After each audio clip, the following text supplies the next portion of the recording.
আসসালামু আলাইকুম রহমতুল্লাহ। সুপ্রিয় শিক্ষার্থীরা, স্মার্ট স্টাডিজ 360 চ্যানেলে তোমাদের সবাইকে স্বাগতম। বোর্ডে লেখা দেখে তোমরা বুঝতে পেরেছো, আজ আমরা আলোচনা করব ডাব্লিউএস কোশ্চেন নিয়ে। পঞ্চম শ্রেণীর শিক্ষার্থীদের জন্য বর্তমানে এটি খুব গুরুত্বপূর্ণ বিষয়। আজ আমি চেষ্টা করব খুব সহজ উদাহরণের মাধ্যমে তোমাদের এই টপিকসটি সম্পূর্ণ ক্লিয়ার করতে এবং ধারাবাহিকভাবে বোর্ড কোশ্চেনগুলো সলভ করে দিতে। আশা করি তোমরা সবাই মনোযোগের সাথে লেকচারটা খেয়াল করবে এবং দেখবে। আশা করি তোমাদের সকলের এই লেকচারের মাধ্যমে বিশেষ উপকার হবে। আমরা কথা না বাড়িয়ে শুরু করি। চলো, এখানে ডাব্লিউএস কোশ্চেন আসলে কি? ডাব্লিউএস কোশ্চেন হচ্ছে যে সকল প্রশ্নের আনসার ইয়েস বা নো দ্বারা দেয়া যায় না এবং যে সকল কোশ্চেনের শুরুতে ডাব্লিউ এবং ডাব্লিউএইচ ওয়ার্ড দ্বারা শুরু হয়, সে সকল কোশ্চেনকেই ডাব্লিউএস কোশ্চেন বলে। যেমন আমি একটা এক্সাম্পল দিচ্ছি, হাউ আর ইউ টুডে, আজ তুমি কেমন আছো। এটার উত্তর কি ইয়েস হবে? হাউ আর ইউ টুডে, আজ তুমি কেমন আছো, উত্তর কি ইয়েস হবে অথবা উত্তর কি নো হবে? না। তাহলে হাউ আর ইউ টুডে, আজ তুমি কেমন আছো, এটার উত্তর ইয়েস বা নো কোনোটিই হবে না। তাহলে হাউ আর ইউ টুডে এই প্রশ্নটি হচ্ছে ডাব্লিউএস কোশ্চেন। এখানে আমাকে সরাসরি আনসার করতে হবে আই এম ফাইন অথবা I am okay, I am all right. এখন আমরা জানবো ডাব্লিউএস ওয়ার্ড মূলত কয়টি এবং কি কি। ডাব্লিউএস ওয়ার্ড মূলত 9টি।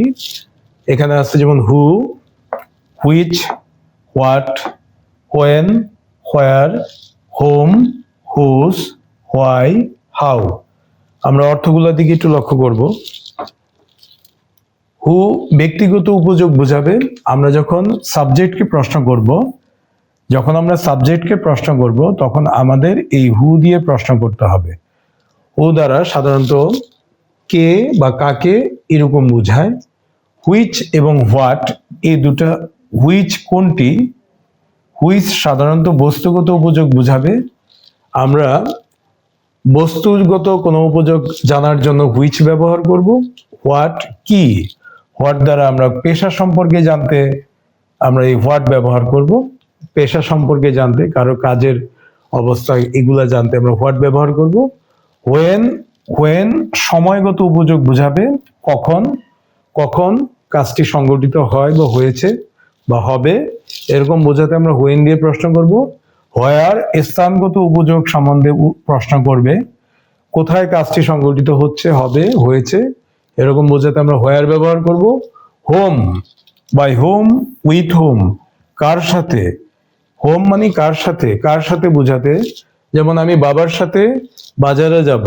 By whom will you go to market, কার সাথে তুমি বাজারে যাবে, কার সাথে বোঝাতে হোম ব্যবহার করা হবে। হোস, হোস দ্বারা কোনটি, কোনটি বোঝাতে আমরা হোস ব্যবহার করব। হোয়াই, হোয়াই দ্বারা মূলত কারণ বোঝাবে, স্বাস্থ্য কারণ বোঝাবে, কারণ বোঝাতে আমরা হোয়াই ব্যবহার করব। যেমন why are you crying here, এখানে কেন তুমি কান্না করতেছো, কারণ জানার জন্য আমরা সরাসরি হোয়াই দিয়ে প্রশ্ন করব। হাউ, কারো স্বাস্থ্যের অবস্থা, কারো শারীরিক অবস্থা জানার জন্য আমরা হাউ দিয়ে প্রশ্ন করব। সে কেমন আছে এটা জানার জন্য আমরা হাউ দিয়ে প্রশ্ন করব। মূলত আমাদের ডাব্লিউএস ওয়ার্ড হচ্ছে 9টি। এই 9টি ওয়ার্ড ব্যবহার হচ্ছে। হু মূলত সাবজেক্টকে প্রশ্ন করার জন্য, সাবজেক্টকে বের করার জন্য। হুইচ কোনো বস্তুগত সমাধান, সমস্যা সমাধান করার জন্য হুইচ। হোয়াট পেশা জানার জন্য। হোয়েন সময় জানার জন্য। হোয়ার স্থান সম্পর্কে প্রশ্ন জানার জন্য। তারপরে হোম কার সাথে, কার সাথে এই বিষয়ে জানার জন্য। হুজ, হুজ কোনটি, হুজ কোনটি, কোনটি বোঝার জন্য। হোয়াই কেন, কারণ জানার জন্য। হাউ স্বাস্থ্যের অবস্থা, শারীরিক অবস্থা জানার জন্য আমরা হাউ দিয়ে প্রশ্ন করব। এখন আমরা ফর্মেশন অফ কোশ্চেন এটা দেখি। প্রশ্ন করার জন্য আমরা কিভাবে প্রশ্নটা করব। প্রশ্ন করার জন্য প্রথমত আমাদেরকে অক্সিলারি ভার্ব সাবজেক্টের আগে বসাতে হবে। অক্সিলারি ভার্ব একটি সাধারণ বাক্যে অক্সিলারি ভার্বটা সাবজেক্টের পরে থাকবে, কিন্তু আমরা প্রশ্ন করার সময় অক্সিলারি ভার্ব সাবজেক্টের আগে নিয়ে আসব। তারপরে অক্সিলারি ভার্ব যদি না থাকে, প্রেজেন্ট ইনডিফিনিট এবং পাস্ট ইনডিফিনিট টেন্সে অক্সিলারি ভার্ব থাকবে না, তখন কিন্তু আমরা অক্সিলারি ভার্ব না থাকলে ডু, ডাজ বা ডিড ব্যবহার করব। কোথায় আমরা ডু, ডাজ, ডিড ব্যবহার করব এটা আমি এখনই তোমাদের ক্লিয়ার করে দিচ্ছি। এবং সেন্টেন্সের শেষে প্রশ্নবোধক চিহ্ন ব্যবহার করব।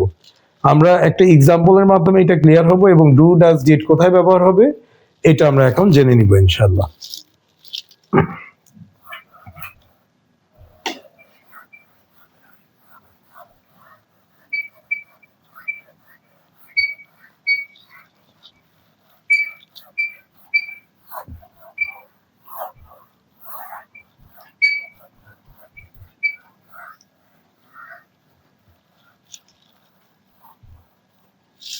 আমরা একটা প্রশ্নের মাধ্যমে দেখি, যেমন হ্যাভ ইউ টেকেন টি, এটা একটা প্রশ্ন। তুমি কি চা গ্রহণ করেছ? এখানে সাবজেক্ট ইউ, সাবজেক্টের পূর্বে অক্সিলারি ভার্ব বসার কারণে এবং শেষে প্রশ্নবোধক চিহ্ন দেওয়ার কারণে এটা প্রশ্ন হয়ে গেছে। কিন্তু এটা কিন্তু ডাব্লিউএস কোশ্চেন না, কারণ ডাব্লিউএস ওয়ার্ড এখানে নাই। এখন যদি আমি এইভাবে প্রশ্ন করি, when have you taken tea, কখন তুমি চা গ্রহণ করেছ? এখানে সাবজেক্ট ইউ, অক্সিলারি ভার্ব কিন্তু সাবজেক্টের আগে আছে এবং সর্বোপরি শুরুতে একটি ডাব্লিউএস ওয়ার্ড আছে।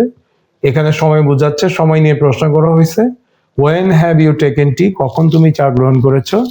তাহলে নিচেরটি ডাব্লিউএস কোশ্চেন, উপরেরটি একটি সাধারণ কোশ্চেন। আমরা এই দুটা কোশ্চেন গঠন করতেই আমাদের সাবজেক্টের পূর্বে অক্সিলারি ভার্বটা আনতে হয়েছে। কিছু কিছু বাক্যে অক্সিলারি ভার্ব থাকবে না, যেমন আমি বললাম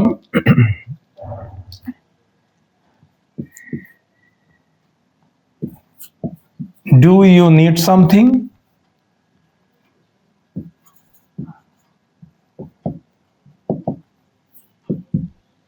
তোমার কি কিছু প্রয়োজন আছে? এখানে এই বাক্যটা স্বাভাবিক কি ছিল? এই বাক্যটা ছিল আই নিড সামথিং। আনসার তো এটাই হবে, I need something. I need something, আমার কিছু প্রয়োজন। এখন এখানে যদি আমি এটাকে প্রশ্ন করি, এই বাক্যটার মধ্যে কোনো অক্সিলারি ভার্ব নেই, তখন আমি ডু দিয়ে প্রশ্ন করতে হবে। কারণ যখন বাক্যের মধ্যে সাবজেক্টের পরে ভার্বের প্রেজেন্ট ফর্ম থাকবে তখন আমি ডু ব্যবহার করব, এবং ভার্বের প্রেজেন্ট ফর্মের সাথে যদি এসইএস থাকে তাহলে আমি ডাজ দিয়ে প্রশ্ন করব। যেমন এখানে আরেকটি বাক্য লিখলাম, তমাল রাইটস ফার্স্ট। এখানে একটা বাক্য লিখলাম, তমাল রাইটস ফার্স্ট, তমাল দ্রুত লিখে। আমি ফার্স্টের নিচে আন্ডারলাইন করলাম। এখন প্রশ্ন হবে তমাল কিভাবে লিখে?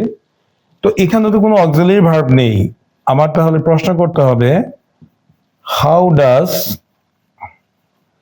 তমাল রাইট, তমাল কিভাবে লিখে? How does Tamal right. কেন ডাজ আসলো? কারণ ভার্বের সাথে এস ছিল। ভার্বের সাথে কি ছিল? এস ছিল।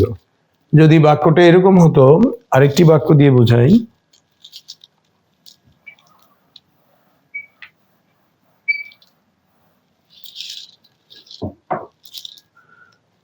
যদি বাক্যটি এরকম হতো, দে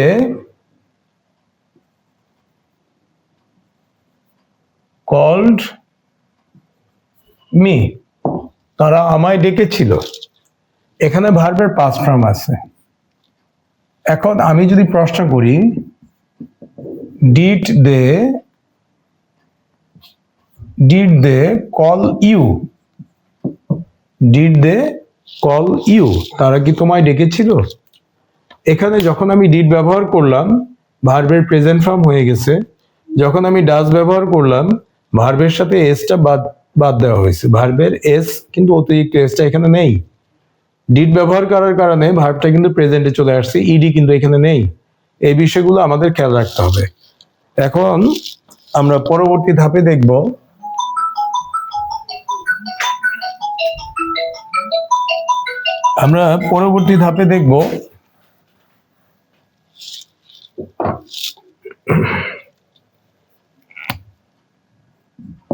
আই মি অথবা উই থাকলে আমরা প্রশ্ন করার সময় এর পরিবর্তে ইউ লিখব, কিন্তু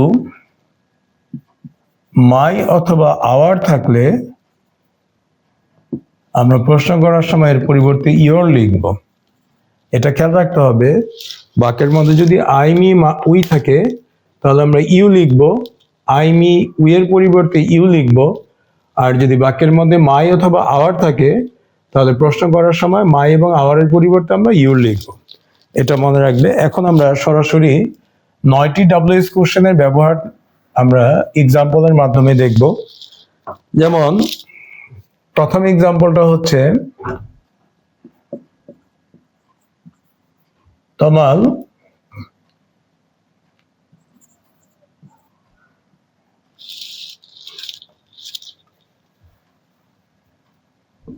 met with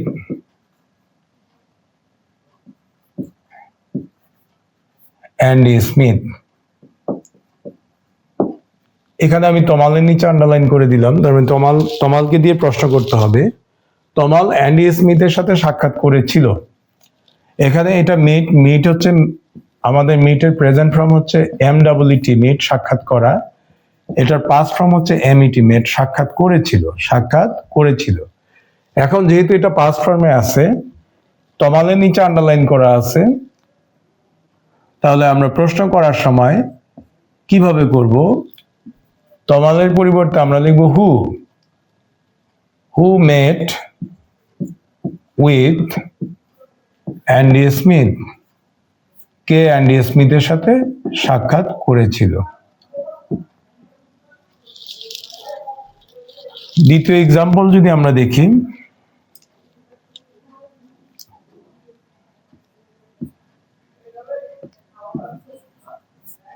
they choose a red কার। এখানে রেড কারের নিচে আন্ডারলাইন করলাম, তারা একটি লাল গাড়ি পছন্দ করে। এখন যেহেতু অবজেক্ট দিয়ে প্রশ্ন করছে, বস্তুগত উপযোগ বুঝালে আমরা হুইচ দিয়ে প্রশ্ন করব। Which car do they choose, কোন গাড়িটি তারা পছন্দ করে। তাহলে এখানে ডু কোথা থেকে আসলো? এই বাক্যে কোনো অক্সিলারি ভার্ব ছিল না, ভার্বটা প্রেজেন্টে ছিল, এই কারণে আমরা ডু নিয়ে আসছি। Which car do they choose, কোন গাড়িটি তারা পছন্দ করে। তৃতীয় এক্সাম্পলে আমরা দেখব,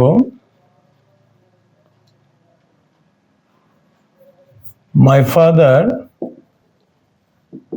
ইজ এ ব্যাংকার, আমার বাবা একজন ব্যাংকার। এখানে আমার বাবার পেশা সম্পর্কে জানতে চাওয়া হয়েছে। এখন পেশা সম্পর্কে জানতে চাইলে আমরা প্রশ্ন করব হোয়াট দিয়ে। হোয়াট ইজ, মাই আছে তাহলে ইউ হয়ে যাবে, মাই আছে ইয়োর হয়ে যাবে। হোয়াট ইজ ইয়োর ফাদার, তোমার বাবা কি করেন। হোয়াট ইজ ইয়োর ফাদার, তোমার বাবা কি করেন, পেশা সম্পর্কে জানার জন্য। তারপরে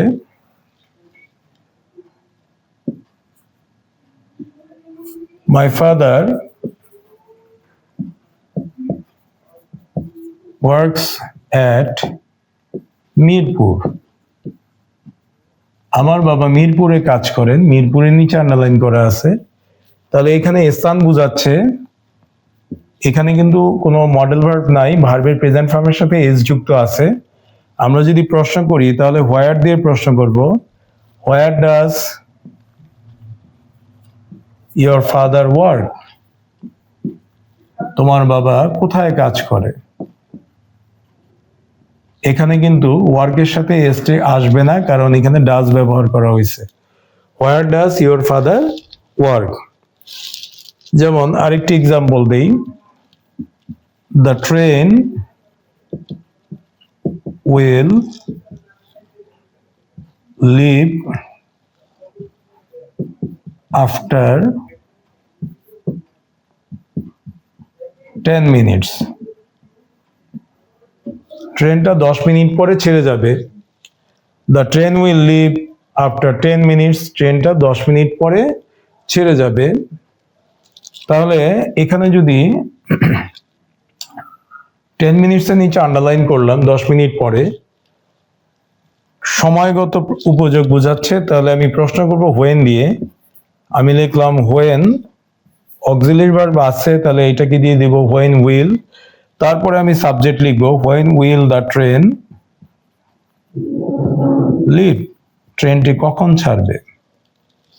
সুপ্রিয় শিক্ষার্থীরা, ডব্লিউএস কোশ্চেনে কিভাবে প্রশ্ন করতে হবে এটা আমি এক্সাম্পলের মাধ্যমে বোঝানোর চেষ্টা করেছি, কিন্তু দ্বিতীয় ধাপে আমরা আরো বিস্তারিত বুঝবো এক্সাম্পলের সাহায্যে। বোর্ড এক্সাম্পলগুলো আমরা ইনশাল্লাহ সলভ করব। পাশাপাশি তোমাদের আসন্ন পরীক্ষা সম্পর্কে যে গুরুত্বপূর্ণ সাজেশন টিপস যেটা, এটাও আমরা দেওয়ার চেষ্টা করব। তোমরা এটা থেকে বোঝার চেষ্টা করো, ইনশাল্লাহ দ্বিতীয় পর্বে আরো বিস্তারিত আলোচনা করা হবে। ধন্যবাদ সবাইকে। আসসালামু আলাইকুম রহমতুল্লাহ।